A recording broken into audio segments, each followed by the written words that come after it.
Hello, I'm Laura Benson with Mammoth Edge, and we are a life coaching company. But I want to share with you some of the top questions that I get from clients. And the first one is, why do I need a life coach? And so I always ask the question, is everything going well in your life the exact way you want it to go? Is there anything that you would change if you wanted to? Well, of course, everyone says, well, yeah, but I'm pretty self-sufficient. And then I ask the question, do you ever feel conflict inside between what your instinct tells you and what your brain tells you?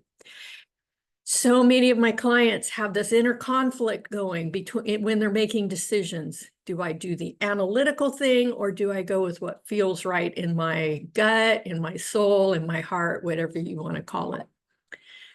Another thing that I see in clients who ask me, why do I need a life coach, is I say to them, have you ever wanted to run away from your life? And I get a lot of snickers and laughs about that. But when I really get to the bottom of it, there have been times when each of us have wanted to kind of run away from our own life and try something different. So then the next question I get is, what happens in life coaching? Is it hocus pocus? Is it woo-woo? Is it spiritual? What happens, and what do I need to watch out for? And I laugh about that because there's nothing magical or mystic about life coaching. It's about looking inside of yourself for the answers to developing the life that you want. Athletes all around the world use coaches to help them be the best. They look at what they're doing right. They look at what they're doing wrong. They look at how to make adjustments in their training so that they can be the best athlete in their field. The same is with life coaching. Do you want to be the best in your life? Do you want to be the best in your career? Do you want to be the best that you can be in relationships? Do you want to be the best in your financial portfolio? What are the areas of your life that you feel that you're not meeting? So the first thing that happens in life coaching is I ask you to tell me your story. And for some people, that's very hard. It's been a long time since they've had to talk about themselves. But we make it warm and collegial, and we just kind of talk and get to know each other. And within a few moments or a half hour, people start to feel comfortable enough to tell me their story. They tell me the good things. They tell me the tough things. They tell me the things that cause them pain. Now, you may be saying, oh, you left me there. I don't talk about my pain. That's okay. Whatever your story is, I want you to tell it to me. The reason is I'm listening for everything that you're saying and what you're not saying. I'm also listening for some of the clues as to who's responsible. I listen for the clues to say, what choices would you have made differently? And I look at how far off are you now from where you really want to be. The second area that we go into is self-evaluation. And this is the hardest. Trust me, I've been through life coaching. This is the hardest. It's so easy to look at everyone around us who caused us pain, who caused us hurt, but it's really hard to look inside ourselves.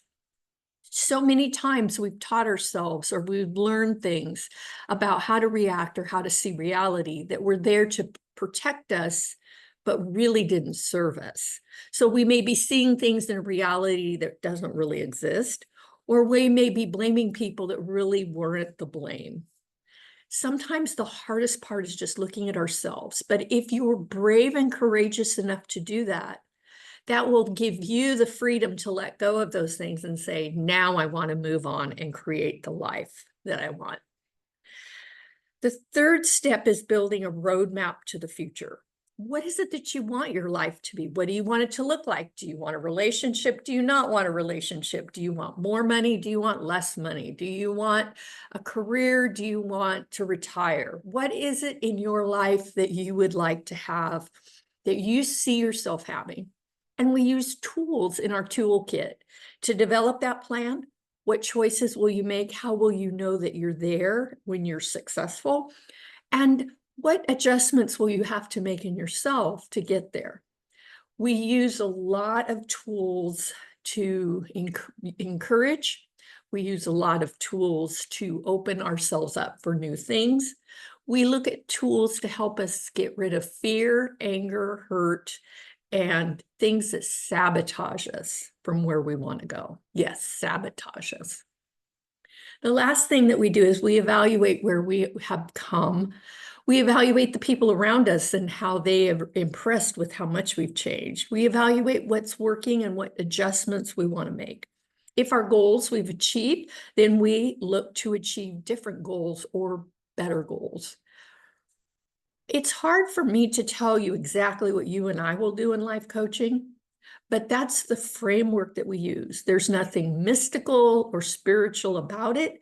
It's all about you, and it's helping you find the courage and find the tools to help you get to where you want to be and to live life in a fulfilling, peaceful, and joyful manner.